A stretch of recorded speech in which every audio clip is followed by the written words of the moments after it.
ಅದು ಕೇವಲ ಪದವಲ್ಲ, ಹಿರಿದಿದೆ ಅದರ ಅರ್ಥ.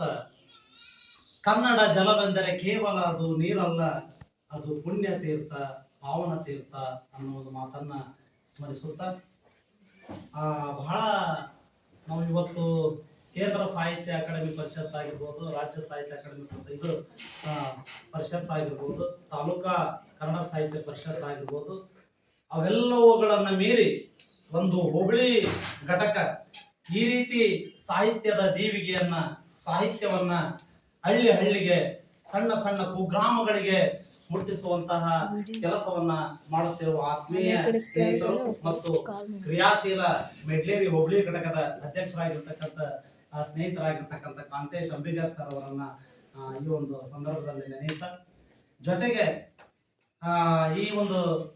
ಈ ಕಾರ್ಯಕ್ರಮನ ಅವ್ರು ನನಗೆ ಕೊಟ್ಟಿದ್ರು, ಎಲ್ಲಿ ಮಾಡೋಣ ಅಂತ ಅಂದಾಗ ನನಗೆ ದೊಡ್ಡ ಶಾಲೆಗಳಲ್ಲಿ ಈಗಾಗಲೇ ಮಾಡಿದೀವಿ, ಬರೀ ದೊಡ್ಡ ಶಾಲೆ ಮಾಡಿದ್ರೆ ಕಾರ್ಯಕ್ರಮ ಅದು ಯಶಸ್ವಿ ಆಗ್ತದೆ ಅಂತಕ್ಕಂಥದ್ದು ನಮ್ಮ ಒಂದು ತಪ್ಪು ಕಲ್ಪನೆ. ನಾವು 1000 ವಿದ್ಯಾರ್ಥಿಗಳು ಇರೋ ಕಡೆಗೆ ಒಂದು ಕಾರ್ಯಕ್ರಮ ಮಾಡಿದ್ರೆ ಸಹಿತ ಪ್ರಶಸ್ತಿಯನ್ನು ಕೊಡೋದು ಕೇವಲ ಫಸ್ಟ್, ಸೆಕೆಂಡ್, ಥರ್ಡ್. ಇದು ನಮಗೆ ಗಮನದಲ್ಲಿರ್ಬೇಕು. ನಾವು ಈ ಕಾರ್ಯಕ್ರಮ ಸುಮಾರು 10-15 ವಿದ್ಯಾರ್ಥಿಗಳು ಭಾಗವಹಿಸಿದ್ರು. ನಾವು ಅವ್ರಿಗೆ ಎಷ್ಟು ಭಾಗವಹಿಸ್ಬೇಕು ಏನು ಅಂತಾನೆ ಹೇಳಿಲ್ಲ. ಆದ್ರೆ ಇಲ್ಲಿ ನಮ್ಮ ಕಿಶೋರ್ ಸರ್, ನಮ್ಮ MC ಬಲ್ಲೂರ್ ಸರ್, ನಮ್ಮ ಸೋಮಶೇಖರ್ ಸರ್, ಆಮೇಲೆ ನಮ್ಮ ಮೇಡಮ್ ಅವ್ರು, ದೊಡ್ಡ ಬೂದ್ಯಾಳ್ ಮೇಡಮ್ ಅವರು, ಆ ಫೋಟೋ ನೋಡಿದ ತಕ್ಷಣ ನನಗೆ ಬಹಳ ವಿಚಿತ್ರ ಆಗ್ಬಿಡ್ತು. ಎಷ್ಟು ಸೀರಿಯಸ್ ಆಗಿ ತಗೊಂಡು, ಎಷ್ಟು ಗಂಭೀರವಾಗಿ ತಗೊಂಡು ಈ ಕಾರ್ಯಕ್ರಮವನ್ನ ಏನೋ ಒಂದು ಸಾಂಕೇತಿಕವಾಗಿ ಒಂದು 5-10 ವಿದ್ಯಾರ್ಥಿಗಳಿಗೆ ಮಾಡ್ತಾರಂತ ಅನ್ಕೊಂಡಿದ್ದೆ. ನಿಜವಾಗ್ಲೂ ನೀವು NYD ಎಕ್ಸಾಮ್ ಅನ್ನು ಅಷ್ಟು ನೀಟಾಗಿ ಬರೆಯೋದಲ್ಲ, ಅಷ್ಟು ಶಿಸ್ತುಬದ್ಧವಾಗಿ ವ್ಯವಸ್ಥಿತವಾಗಿ ಸುಮಾರು 22 ವಿದ್ಯಾರ್ಥಿಗಳು ಭಾಗವಹಿಸಿದ್ರು ಅಂತ ಹೇಳಿದ್ರೆ ಬಹಳ ಖುಷಿ ಆಗ್ಬಿಡುತ್ತೆ ನನಗೆ ಒಂದು ರೀತಿಯಲ್ಲಿ.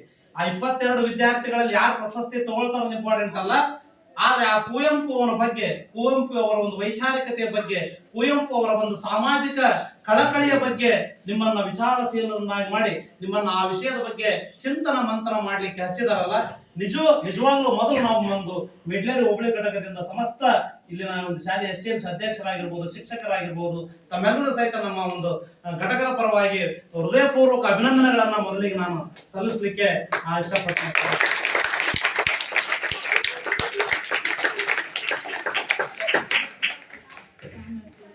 ಕುವೆಂಪು ಅಂತ ಅಂದ್ರೆ ನಾವು ಶಾಲೆ ಬಂದಾಗಿಂದನೇ ಸ್ಟಾರ್ಟ್ ಆಗ್ಬಿಡ್ತಾರ ಅವರು.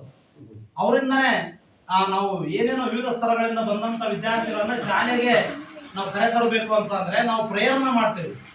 ಆ ಪ್ರೇಯರ್ ಮಾಡೋದ್ರಿಂದನೇ ಕುವೆಂಪು ನಮ್ಮಲ್ಲಿ ಏನಾಗ್ಬಿಡ್ತಾರೆ ಅಂತಂದ್ರೆ ಮೈಗೂಡ್ತಾರೆ. ನೋಡಿ ಎಷ್ಟು ಶ್ರೇಷ್ಠ ಕವಿ ಅಂತ ಅಂದ್ರೆ, ಶಾಲೆಯ ಪ್ರತಿದಿನ ನಾವು ಪ್ರೇಯರ್ ಮಾಡ್ತಾ ಇರ್ಬೇಕಾದ್ರೆ ನಾಡಗೀತೆ ಅಂತ ಹೇಳ್ತೀವಿ. ಅಂತ ನಾಡಗೀತೆಯನ್ನು ಕೊಟ್ಟವರು ಈ ಜಗತ್ತಿನಲ್ಲಿ ನಾವು ಬದಿ ಕುಳಿದು ನಾವು ಏನಾದ್ರೂ ಸಾಧನೆ ಮಾಡಬೇಕು ಅಂತಂದ್ರೆ ನಮಗೆ ರೈತಾಪಿ ವರ್ಗ ಬೇಕು ಅಂತ ರೈತರ ಬಗ್ಗೆ ಬರೀತಾರೆ. ನಾವು ಯಾವುದೇ ಒಂದು ದೊಡ್ಡ ಕಾರ್ಯಕ್ರಮವನ್ನ ಉದ್ಘಾಟನೆ ಮಾಡ್ತೀವಿ, ಆ ಕಾರ್ಯಕ್ರಮ ನೆರವೇರಿಸ್ತೀವಿ ಅಂದ್ರೆ ನೀವೆಲ್ಲ ನೋಡಿದಿರಿ, ನಾಡಗೀತೆಯನ್ನ ಮತ್ತು ರೈತ ಗೀತೆಯನ್ನ, ಸ್ವಾತಂತ್ರ್ಯ ದಿನಾಚರಣೆ ಆಗಿರ್ಲಿ, ಗಣರಾಜ್ಯೋತ್ಸವ ಆಗಿರ್ಲಿ, ಆ ಗೀತೆಗಳನ್ನ ಹಾಡಿ ನಮ್ಮ ಕಾರ್ಯಕ್ರಮಕ್ಕೆ ಮುಂಚೂಣಿಯನ್ನ ಕೊಡ್ತೀವಿ. ಅಂತ ಶ್ರೇಷ್ಠ ಪದ್ಯಗಳನ್ನ, ಕವನಗಳನ್ನ ಬರೆದಂತ ಶ್ರೇಷ್ಠ ಕವಿ, ಈ ಯುಗದ ಕವಿ, ಈ ಜಗದ ಕವಿ, ದೈತ್ಯ ಕವಿ, ಮಹಾಕವಿ. ನಾವು ಬಹುಶಃ ಮಕ್ಕಳಿಗೆ ನೀವೇನೋ ಅಭ್ಯಾಸ ಮಾಡಿಲ್ಲ. 10ನೇ ಶತಮಾನದಲ್ಲಿ ನಾವು ಹಳೆಗನ್ನಡದ ಶ್ರೇಷ್ಠ ಕವಿ, ಮಹಾಕವಿ ಅಂತಂದು ಯಾರನ್ನ ಕರಿತೀವಿ ಅಂತಂದ್ರೆ ಪಂಪ ಕವಿಯನ್ನ ಕರಿತೀವಿ, ಮಹಾಕವಿ ಅಂತ ಕರಿತೀವಿ ನಾವು. ಹಾಗೆ ಆಧುನಿಕ ಸಾಹಿತ್ಯದಲ್ಲಿ ಈಗ ನಾವು ಯಾರನ್ನ ಕರಿತೀವಿ ಅಂತಂದ್ರೆ ಕುವೆಂಪು ಅವರನ್ನ ನಾವೇನಂತ ಕರಿತೀವಿ ಅಂತಂದ್ರೆ ಮಹಾನ್ ಕವಿ ಅಂತ ನಾವುಗಳು ಕರಿತೀವಿ. ಕುವೆಂಪು ಅವರ ಸುಮ್ಮನೆ ಮಹಾನ್ ಕವಿ ಅಂತ ಅನ್ನಕ್ಕಾಗಲ್ಲ. ಯಾಕೆ ಅಂತಂದ್ರೆ ಅದು ಹೇಳ್ತಾರಲ್ಲ, ಆಡು ಮುಟ್ಟದ ಸೊಪ್ಪಿಲ್ಲ, ಕುವೆಂಪು ಅವರು ರಚಿಸಿದ ಸಾಹಿತ್ಯವೇ ಇಲ್ಲ. ಯಾಕಂದ್ರೆ ಕೆಲವರನ್ನ ನಾವು ಒಂದೊಂದು ವರ್ಗಕ್ಕೆ ಸೀಮಿತ ಮಾಡ್ತೇವೆ. ಇವರು ಕಾದಂಬರಿಗೆ ಶ್ರೇಷ್ಠ, ಇವರು ಕವನ ಸಂಕಲನಗಳಿಗೆ ಶ್ರೇಷ್ಠ, ಇವರು ಕಥೆಗೆ, ಗಿರೀಶ್ ಕಾರ್ನಾಡ್ ಅವರು ನಾಟಕಕ್ಕೆ, ಹಿಂಗ ನಾವು ಒಂದೊಂದು ಸ್ತರಕ್ಕೆ ಅವ್ರನ್ನ ವಿಭಾಗ ಮಾಡ್ತಾ ಬರ್ತೇವೆ. ಆದ್ರೆ ಕುವೆಂಪು ಎಲ್ಲ ನೆಲೆಗಳನ್ನ ದಾಟಿ ಕತೆ, ಕವನ, ಕಾದಂಬರಿ, ನಾಟಕ, ವಿಮರ್ಶೆ, ಸಂಪಾದನೆ, ಸಂಶೋಧನೆ, ಮಕ್ಕಳ ಸಾಹಿತ್ಯ, ವಿಜ್ಞಾನ, ಎಲ್ಲ ಸಾಹಿತ್ಯದ ಕಡೆಗೂ ಸಹಿತ ವಿವರಿಸಿದಂತ ಒಬ್ಬ ಶ್ರೇಷ್ಠ ಕವಿ ಏನಾದ್ರು ಇದ್ರೆ ಅದು ನಮ್ಮ ಕುವೆಂಪು. ಹಾಗಾಗಿ ನಾವೇನ್ ಹೇಳ್ತೇವೆ ಅಂತಂದ್ರೆ ಕುವೆಂಪು ಮುಟ್ಟದ ಸಾಹಿತ್ಯವೇ ಇಲ್ಲ ಅನ್ನೋ ಒಂದು ಮಾತನ್ನ ನಾವು ಹೇಳ್ತೇವೆ. ಹಾಗಾದ್ರೆ ಕುವೆಂಪು ಈ ತರದ ಒಂದು ದೈತ್ಯ ಕವಿ ಆಗ್ಲಿಕ್ಕೆ, ಈ ತರದ ಒಂದು ಶ್ರೇಷ್ಠ ಕವಿ ಆಗ್ಲಿಕ್ಕೆ ಈ ತರದ ಒಬ್ಬ ಮಹಾನ್ ಕವಿ ಆಗ್ಲಿಕ್ಕೆ ಏನಾದರೂ ಕಾರಣ ಇರಬೇಕಲ್ಲ.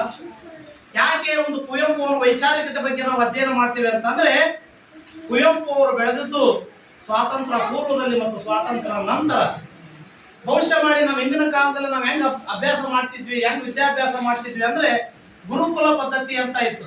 ಎಲ್ಲಿ ಗುರುಗಳು ಇರ್ತಾರೆ ಅಲ್ಲಿಗೆ ಹೋಗಿ ಮನುಸ್ಮೃತಿಯನ್ನ, ಶಾಸ್ತ್ರ ಪುರಾಣಗಳನ್ನ ಅಧ್ಯಯನ ಮಾಡ್ತಿದ್ರು. ಅದು ಪುರಾಣ ಶಾಸ್ತ್ರ ಆ ಮಂತ್ರಗಳನ್ನ ಪಠನೆ ಮಾಡೋದು ಅದೊಂದು ಸಂಪ್ರದಾಯ. ಆದರೆ ಕುವೆಂಪು ಅವರು ನಮ್ಮ ಆಂಗ್ಲರು ಏನು ಬ್ರಿಟಿಷರ ನಮಗೊಂದು ಶಿಕ್ಷಣವನ್ನು ಕೊಟ್ಟರಲ್ಲ, ಬ್ರಿಟಿಷರ ಶಿಕ್ಷಣ ಬದುಕಿಗೆ ಬೇಕಾಗಿರ್ತಕ್ಕಂಥ ಒಂದು ಶಿಕ್ಷಣವನ್ನು ಕೊಟ್ಟರು. ಆ ಮೂಲಕ ಅವರು ತಮ್ಮ ಅನುಕೂಲಕ್ಕೋಸ್ಕರ ಪಾಶ್ಚಾತ್ಯ ಶಿಕ್ಷಣವನ್ನ ನಮ್ಮ ಶಿಕ್ಷಣದಲ್ಲಿ ಅವ್ರು ಏನ್ ಮಾಡಿದ್ರು ಅಂತ ತಂದ್ರು. ಆವಾಗ ಕುವೆಂಪು ಅವ್ರು ಏನಾದ್ರು ಅಂತಂದ್ರೆ ನಮ್ಮ ಕನ್ನಡ ಸಾಹಿತ್ಯದ ಜೊತೆಗೆ ಪಾಶ್ಚಾತ್ಯ ಸಾಹಿತ್ಯವನ್ನ, ಇಂಗ್ಲಿಷ್ ಸಾಹಿತ್ಯವನ್ನ ಏನ್ ಮಾಡಿದ್ರು ಅಂತಂದ್ರೆ ಬರೆದ್ರು. ಹಾಗಾಗಿ ಇವತ್ತು ಆ ಇಂಗ್ಲಿಷ್ ಮತ್ತು ಪಾಶ್ಚಾತ್ಯ ಶಿಕ್ಷಣವನ್ನ ಅಧ್ಯಯನ ಮಾಡದೇ ಇದ್ದಿದ್ರೆ ಒಂದು ವೇಳೆ ನಮ್ಮ ಕುವೆಂಪು ಅವರು ಯಾವುದೋ ಒಬ್ಬ ಗೌಡ್ರ ಮನೆಯಲ್ಲೋ ಪಟೇಲ್ರ ಮನೆಯಲ್ಲೋ ಆ ಏನು ದನದ ಸಗಣಿಯನ್ನ ಎತ್ತಕ್ಕಂಥ ಹೊಲದಲ್ಲಿ ಕೆಲಸ ಮಾಡ್ತಕ್ಕಂಥ ಒಬ್ಬ ಸಾಮಾನ್ಯ ವ್ಯಕ್ತಿಯಾಗಿ ಉಳಿಬೇಕಾಗಿತ್ತು. ಇವತ್ತು ಅಂತ ಒಬ್ಬ ಶ್ರೇಷ್ಠ ಕವಿ ಆಗ್ಲಿಕ್ಕೆ ಈ ತರದ ಒಂದು ಪಾಶ್ಚಾತ್ಯ ಶಿಕ್ಷಣವನ್ನ, ಪಾಶ್ಚಾತ್ಯ ಸಾಹಿತ್ಯವನ್ನ ಓದಿದ್ದು ಸಹಿತ ಕಾರಣ ಆಯ್ತು ಅಂತ ಹೇಳ್ಬೋದು. ಕುವೆಂಪು ಅವರಲ್ಲಿ ಎಷ್ಟು ವೈಚಾರಿಕತೆ ಇತ್ತು ಅಂತಂದ್ರೆ ನೀವೆಲ್ಲ ಕೇಳಿದ್ರಿ. ನಾವು ಹುಟ್ಟುತ್ತ ಮಗು ಏನಾಗಿರ್ತದೆ ಅಂತಂದ್ರೆ ವಿಶ್ವಮಾನವನಾಗಿ ಹುಟ್ಟಿರ್ತಕ್ಕಂಥ ಮಗುವನ್ನ ನಾವು ಏನ್ ಮಾಡ್ತಾ ಇದೀವಿ, ಅಲ್ಪ ಮಾನವನನ್ನಾಗಿ ಮಾಡ್ತಾ ಇದೀವಿ. ಮಗು ಹುಟ್ಟಿದಾಗ ನಾನು ಯಾರ ಜೊತೆ ಹೆಂಗಿರ್ಬೇಕು, ಯಾರಿಗೆ ಗೌರವ ಕೊಡ್ಬೇಕು, ಯಾರ ಜೊತೆ ಹೆಂಗ್ ನಡ್ಕೊಳ್ಬೇಕಂತ ಏನು ಕಲ್ತಿರಲ್ಲ. ಅದು ದೊಡ್ಡವನಾಗ್ತಾ ಸುಸಂಸ್ಕೃತವನ್ನಾಗಿ ಮಾಡೋದು ಪಾಲಕರ, ಶಿಕ್ಷಕರ ಕರ್ತವ್ಯ. ಆದ್ರೆ ವಿಚಿತ್ರ ಏನಂದ್ರೆ ಹುಟ್ಟುತ್ತಲೇ ಆ ಮಗುವಿಗೆ ಇವ ಯಾವ ಜಾತಿ, ಇವ ಯಾವ ಕುಲ, ಇವ ಯಾವ ಮತದವನು, ಇವನ್ ಬೇರೆ ಅವನು ಬೇರೆ ಇದೇನು ಗೊತ್ತಿರಲ್ಲ. ಮಗು ಆಡಕ್ ಬಿಟ್ರು ಅಂತಂದ್ರೆ ಅದು 2 ವರ್ಷ ಇರ್ಲಿ 5 ವರ್ಷ ಇರ್ಲಿ ಎಲ್ಲರ ಜೊತೆ ತಾನು ಅದೇ ಮಾಡ್ತತಿ ಅಂದ್ರೆ ಆಟ ಆಡ್ತಿರ್ತತಿ, ನಲಿತಾ ಇರ್ತತಿ, ಕುಣಿತಾ ಇರ್ತತಿ, ಆಡ್ತಾ ಇರ್ತತಿ. ಆದ್ರೆ ತಿಳುವಳಿಕೆ ಉಳ್ಳ ನಾವು ದೊಡ್ಡವರು, ಅವ ಹೀನ ಜಾತಿಯವನು, ಅವ ನೀಚ ಜಾತಿಯವನು, ಅವ ಆ ಜಾತಿಯವನು, ಈ ಜಾತಿಯವನು, ಅವ ಶ್ರೇಷ್ಠ ಜಾತಿಯವರು, ನೀನು ಅವನ ಜೊತೆ ಆಟ ಆಡಬೇಡ, ಅವನ ಜೊತೆ ಬೆರಿಬೇಡ, ಅವನ ಜೊತೆ ಊಟ ಮಾಡಬೇಡ, ಅವನ ಜೊತೆ ಹೋಗ್ಬೇಡ ಅಂತ ಹೇಳಿ ಆ ವಿಶ್ವಮಾನವ ಮಗುವನ್ನ, ವಿಶಾಲ ಹೃದಯದ ಮಗುವನ್ನ ಸಂಕುಚಿತರನ್ನಾಗಿ ನಾವೇನ್ ಮಾಡ್ತಾ ಇದೀವಿ ಅಂತಂದ್ರೆ ಅವರನ್ನ ಸಣ್ಣವರನ್ನಾಗಿ ಮಾಡ್ತಾ ಇದೀವಿ. ಆದ್ರೆ ನಾವು ಅಲ್ಪ ಮಾನವನನ್ನು ವಿಶ್ವಮಾನವನನ್ನಾಗಿ ಮಾಡಬೇಕೇ ವಿನ ವಿಶ್ವಮಾನವನನ್ನ ಅಲ್ಪ ಮಾನವನನ್ನಾಗಿ ಮಾಡಬಾರದು ಎನ್ನುವುದೇ ಈ ಜಗತ್ತಿಗೆ ನಮ್ಮ ಕುವೆಂಪು ಅವರು ಕೊಡ್ತಕ್ಕಂಥ ಒಂದು ಸಂದೇಶ. ಹಾಗಾದ್ರೆ ನಾನಿಲ್ಲಿ ಜಾಸ್ತಿ ಮಾತಾಡಕ್ ಹೋಗಲ್ಲ, ಯಾಕಂತಂದ್ರೆ ಈಗಾಗಲೇ ಸಮಯ ಜಾಸ್ತಿ ಆಗಿರೋದ್ರಿಂದ ಅವರ ಕವನಗಳಲ್ಲಿ, ಅವರ ನಾಟಕಗಳಲ್ಲಿ, ಅವರ ಕಾದಂಬರಿಗಳಲ್ಲಿ ಹೇಗೆ ಒಂದು ವೈಚಾರಿಕತೆಯನ್ನು ತಮ್ಮ ಜೀವನದಲ್ಲಿ ಅವರು ಅಳವಡಿಸಿಕೊಂಡ್ರು ಅಂತಕ್ಕಂಥದ್ದು. ಭವಿಷ್ಯ ಮಾಡಿ ನಾವು ನಮ್ಮ ನಾಡಿನ ದೈತ್ಯ ಕಾವ್ಯಗಳು, ಮಹಾನ್ ಕಾವ್ಯಗಳು, ರಾಮಾಯಣ ಮತ್ತು ಮಹಾಭಾರತ, ಅವುಗಳಿಂದಲೇ ಎಲ್ಲ ಶಾಸ್ತ್ರ ಪುರಾಣಗಳು, ಕಥೆ, ಕವನ, ಕಾದಂಬರಿಗಳು ಸೃಷ್ಟಿಯಾಗುವ ಅಂತ ಹೇಳ್ತೇವೆ. ಹೌದಾ ಇಲ್ಲ? ಈ ರಾಮಾಯಣವನ್ನು ಬರೆದಂತವ್ರು ಯಾರು ಅಂತ ನಿಮ್ಗೆ ಗೊತ್ತಿದೆ? ಯಾರು ಹೇಳ್ರಿ? ಮಹರ್ಷಿ ವಾಲ್ಮೀಕಿ. ಮಹರ್ಷಿ ವಾಲ್ಮೀಕಿಯಲ್ಲಿರ್ತಕ್ಕಂಥ ಒಂದು ಸಣ್ಣ ನಾಟಕವನ್ನು ನೀವು ತಗೊಳ್ತಾರೆ, ಶೂದ್ರ ತಪಸ್ವಿ ಅಂತ ಹೇಳಿ. ಶೂದ್ರ ತಪಸ್ವಿ, ಶೂದ್ರ ಅಂತ ಅಂದ್ರೆ ಒಂದು ಹೀನ ಕುಲದಲ್ಲಿ, ಒಂದು ಸಣ್ಣ ಕುಲದಲ್ಲಿ, ಒಂದು ನೀಚ ಕುಲ ಅಂತ ನಾವೇನ್ ಹೇಳ್ತಾವಲ್ಲ, ಆ ಒಂದು ಕೆಳಜಾತಿಯ ಕುಲದಲ್ಲಿ ಹುಟ್ಟಿದ ಒಬ್ಬ ಸಾಮಾನ್ಯ ಹುಡುಗ, ಒಬ್ಬ ಬಾಲಕ, ಅವನೇನ್ ಮಾಡ್ತಾನೆ ಅಂತಂದ್ರೆ ತಪಸ್ಸನ್ನ ಮಾಡ್ತಾನೆ. ನಾನು ತಪಸ್ಸನ್ನು ಮಾಡಿ ಬೇರೆಯವರಂತೆ ಜ್ಞಾನವನ್ನು ಸಂಪಾದನೆ ಮಾಡಬೇಕು, ನಾನು ಜ್ಞಾನವನ್ನು ಹಂಚಬೇಕು, ಜ್ಞಾನವನ್ನು ದಾರಿ ಎರಿಬೇಕು, ಸಮಾಜವನ್ನು ತಿದ್ದಬೇಕು, ಆ ಮೂಲಕ ನಾನು ಜ್ಞಾನಿ ಆಗ್ಬೇಕು ಅಂತ ಹೇಳಿ ತಪಸ್ಸನ್ನು ಮಾಡ್ತಾ ಇರ್ತಾನೆ. ಆ ತಪಸ್ಸನ್ನ ಒಬ್ಬ ಬ್ರಾಹ್ಮಣನ ಮಗ ನೋಡ್ತಾನೆ. ಆ ತಪಸ್ಸನ್ನು ನೋಡಿದ ತಕ್ಷಣ ಆ ಬ್ರಾಹ್ಮಣನ ಮಗ ಸತ್ತೋಗ್ಬಿಡ್ತಾನೆ. ಆ ಬ್ರಾಹ್ಮಣನ ಮಗ ಸತ್ತೋದ ಮೇಲೆ ಅವ್ರ ಅಪ್ಪ ಬ್ರಾಹ್ಮಣ ಬರ್ತಾನೆ. ಯಾರ ಹತ್ರ ಬರ್ತಾನೆ ಅಂದ್ರೆ ರಾಮನ ಹತ್ರ ಬರ್ತಾನೆ. ಯಾಕಂದ್ರೆ ರಾಮ ರಾಜ ಆಗಿರ್ತಾನೆ. ಏನಿದು, ಆ ಒಬ್ಬ ಶೂದ್ರನ ತಪಸ್ಸನ್ನು ನೋಡಿ ನನ್ನ ಮಗ ಪ್ರಾಣವನ್ನ ಕಳ್ಕೊಂಡ, ಸತ್ತೋದ, ಇದಕ್ಕೆ ನೀವು ನನಗೆ ನ್ಯಾಯವನ್ನು ಒದಗಿಸ್ಕೊಡ್ಬೇಕು, ನ್ಯಾಯವನ್ನು ಕೊಡಬೇಕು ಅಂತ ಹೇಳಿ ರಾಮನ ಹತ್ತಿರ ಬರ್ತಾರೆ. ರಾಮ ಆ ರಾಜ್ಯದ ಒಡೆಯ, ಪ್ರತಿಯೊಬ್ಬ ಪ್ರಜೆಗೆ ನ್ಯಾಯವನ್ನು ಒದಗಿಸೋದು ಅವನ ಕರ್ತವ್ಯ. ಧರ್ಮ ಸಂಕಟಕ್ಕೆ ಒಳಗಾಗ್ಬಿಡ್ತಾನ ಅವನು. ಏನಿದು, ಈ ರೀತಿ ಆ ಶೂದ್ರನ ತಪಸ್ಸನ್ನು ನೋಡಿ ಬ್ರಾಹ್ಮಣನ ಮಗ ಸತ್ತಿದ್ದಾನೆ, ಇವನಿಗೆ ಹೇಗೆ ನಾವು ನ್ಯಾಯ ಒದಗಿಸೋದು ಅಂತ ಹೇಳಿದಾಗ, ಸರಿ ಅವನ ಕೋಪವನ್ನ ಶಮನ ಮಾಡ್ಲಿಕ್ಕೆ ಏನ್ ಮಾಡ್ತಾನೆ ಅಂದ್ರೆ ಬಾಣ ಪ್ರಯೋಗವನ್ನು ಮಾಡಿ, ಬಾ ತೋರಿಸುವ ಎಲ್ಲವನ ಅಂತ ಅಂದಾಗ ಆ ಶೂದ್ರ ತಪಸ್ಸನ್ನ ಮಾಡ್ತಾ ಇರ್ತಾನೆ. ಪಾಪ ಅವನನ್ನ ಬಾಣ ಪ್ರಯೋಗ ಮಾಡಿ ಅವನನ್ನ ಶಿರಚ್ಛೇದನ ಮಾಡಿ ಅವನನ್ನ ಸಂಹಾರ ಮಾಡಿಬಿಡ್ತಾನೆ, ಸಾಯಿಸ್ಬಿಡ್ತಾನೆ. ಸಾಯಿಸಿದಾಗ ಈ ಬ್ರಾಹ್ಮಣನಿಗೆ ಒಂದು ರೀತಿಯ ಖುಷಿ ಆಗತ್ತೆ. ಅವನನ್ನ ಸಂಹಾರ ಮಾಡಿದಾಗ ಈ ರೀತಿ ಏನೋ ಒಂದು ವ್ಯವಸ್ಥೆಯನ್ನು ಸರಿ ಮಾಡಿದಂತ ವಿಚಾರ ತಿಳಿದಾಗ ದೇವಾನು ದೇವತೆಗಳು ಸಹಿತ ಸಂತೋಷ ಪಡ್ತಾರೆ.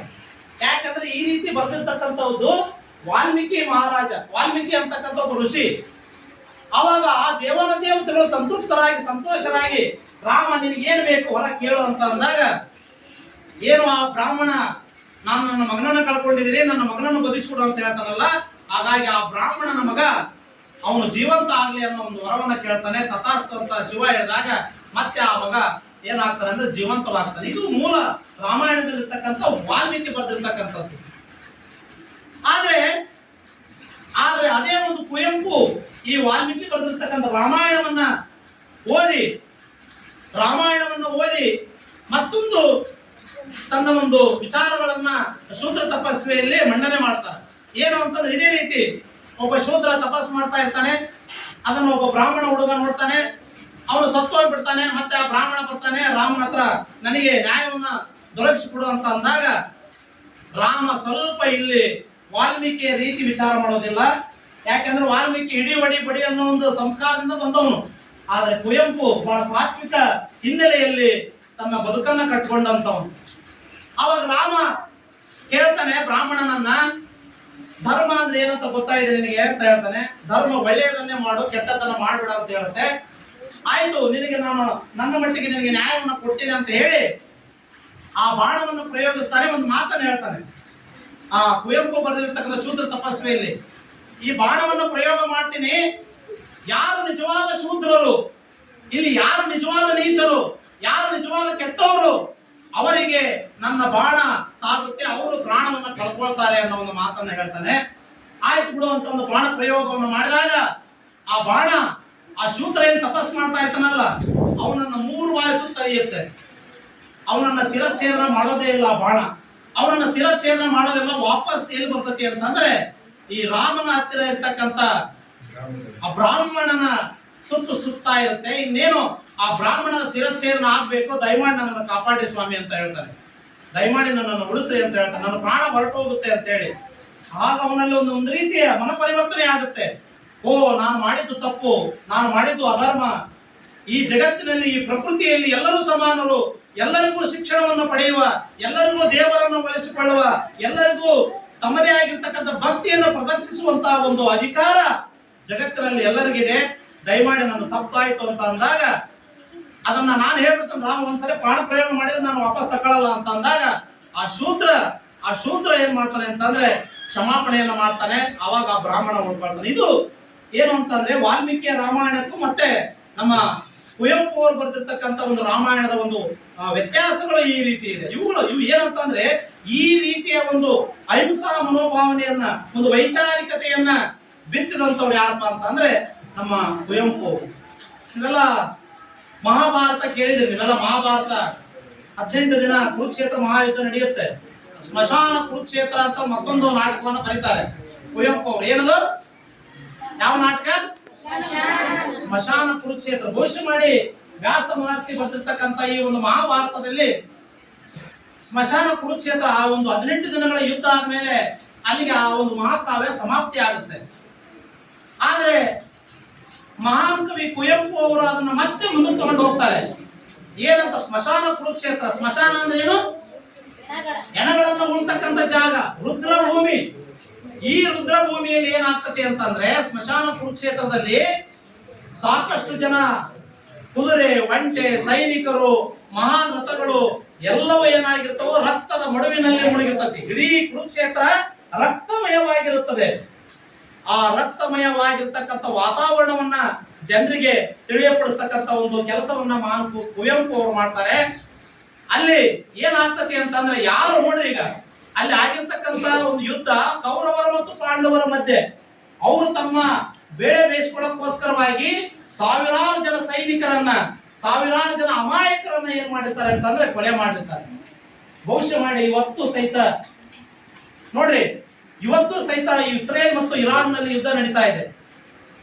ಆ ಇಬ್ಬರು ರಾಜರು ಯುದ್ಧ ಮಾಡ್ತಾ ಇರ್ಬೇಕಾದ್ರೆ ಅವ್ರು ಏನೂ ಆಗಲ್ಲ.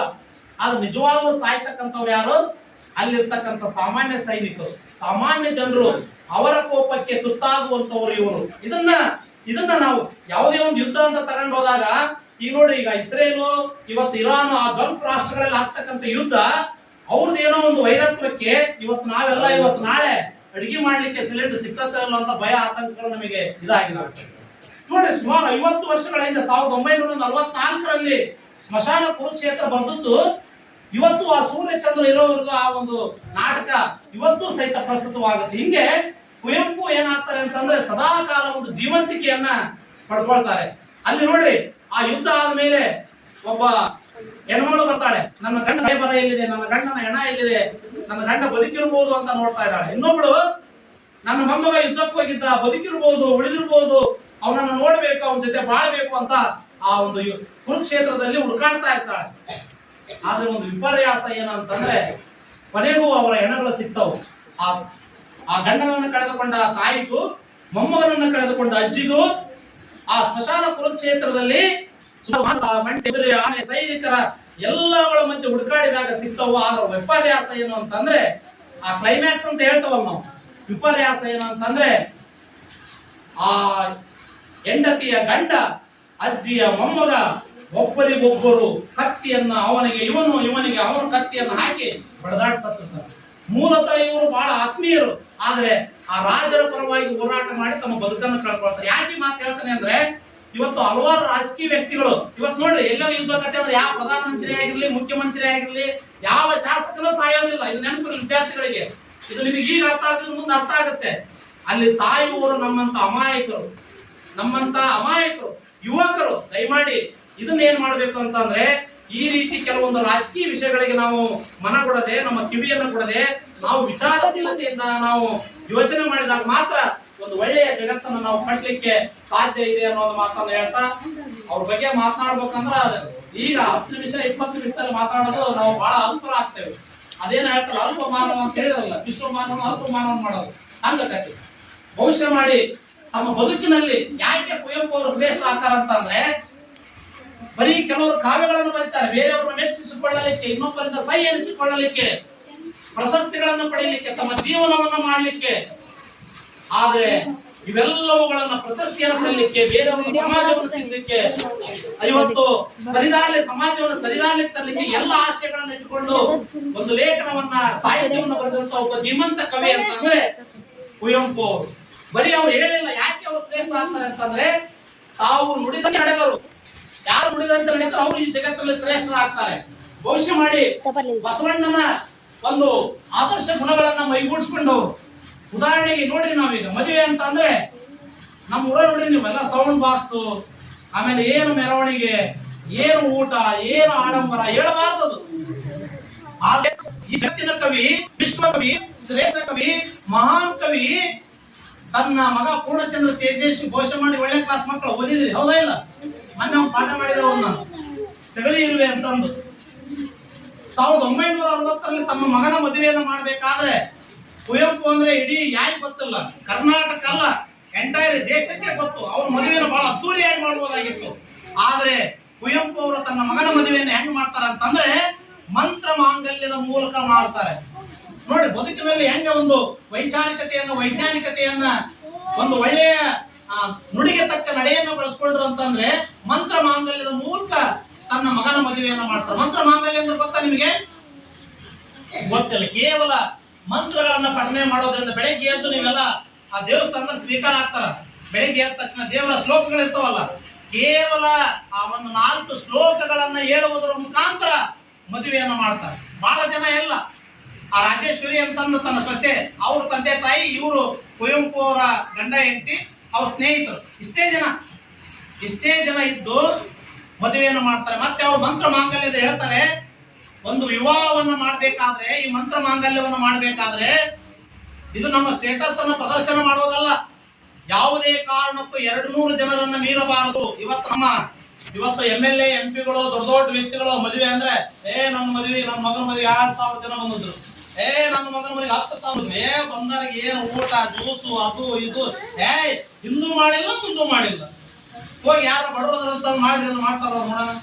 ಅದು ತೋರಿಕೆಯ ಆಡಂಬರದ ಮದುವೆ. ಈ ತರದ ಮದುವೆಯನ್ನ ಕುವೆಂಪು ಅವರು ತಿರಸ್ಕಾರ ಮಾಡಿ ಅದಕ್ಕೆ ಅವರೇ 1960ರಲ್ಲಿ ಮಂತ್ರ ಮಾಂಗಲ್ಯ ಅನ್ನೋ ಒಂದು ವಿವಾದ ಮೂಲಕ ಒಂದು ಚಾಲನೆಯನ್ನು ಕೊಟ್ಟರು.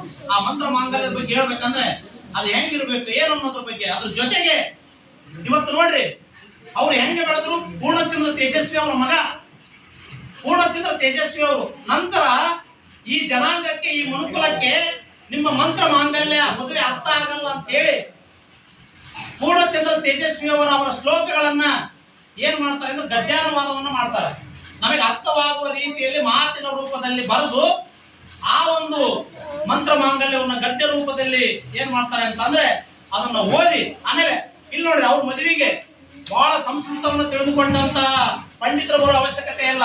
ಕೇವಲ 1-2ನೇ ಕ್ಲಾಸ್ ಓದಲು ಬರುವಂತ ಒಬ್ಬ ಸಾಮಾನ್ಯ ವ್ಯಕ್ತಿ ಬಂದು ಆ ಮಂತ್ರ ಮಾಂಗಲ್ಯದ ನಿಯಮಗಳನ್ನು ಓದ್ಬಿಟ್ರೆ ಸಾಕು. ಏನ್ ಹೇಳ್ತಾರೆ ಅದರಲ್ಲಿ, ನಾನು ಯಾವ ಜಾತಿಗೂ ಸೇರಿದವನಲ್ಲ, ಯಾವ ಉಚ್ಚ ಜಾತಿಗೂ ಸೇರಿಲ್ಲ, ನೀಚ ಜಾತಿಗೂ ಸೇರಿಲ್ಲ, ನಾನೊಬ್ಬ ಮನುಷ್ಯ. ನಾವು ಇನ್ನು ಮೇಲೆ ಯಾರನ್ನು ದ್ವೇಷಿಸದೆ ಎಲ್ಲರನ್ನು ಪ್ರೀತಿಸ್ತಾ ನಾವು ಮದುವೆ ಆಗ್ತೇವೆ ಅಂತ ಈ ರೀತಿ ಅವರು ತಮ್ಮ ಮಂತ್ರ ಮಾಂಗಲ್ಯದಲ್ಲಿ ಕೆಲವು ವಿಚಾರಗಳನ್ನ ಹೇಳ್ತಾರೆ. ಹೀಗೆ ಸಾಕಷ್ಟು ವಿಚಾರಗಳನ್ನ ತಮ್ಮ ಸಾಹಿತ್ಯದಲ್ಲಿ ಪ್ರಚುರಪಡಿಸಿದಂತ ಒಬ್ಬ ಶ್ರೇಷ್ಠ ಕವಿ, ಈ ಯುಗದ ಕವಿ, ಜಗದ ಕವಿ.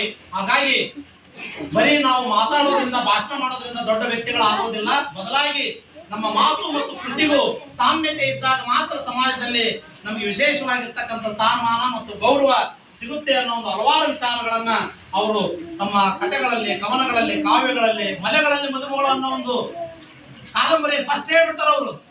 ಇಲ್ಲಿ ಯಾರೂ ಮುಖ್ಯನಲ್ಲ, ಯಾರು ಅಮುಖ್ಯನಲ್ಲ, ಯಾರು ಎಕ್ಕಚ್ಚಿತವಲ್ಲ, ಎಲ್ಲಕ್ಕೂ ಇದೆ ಅಂತ.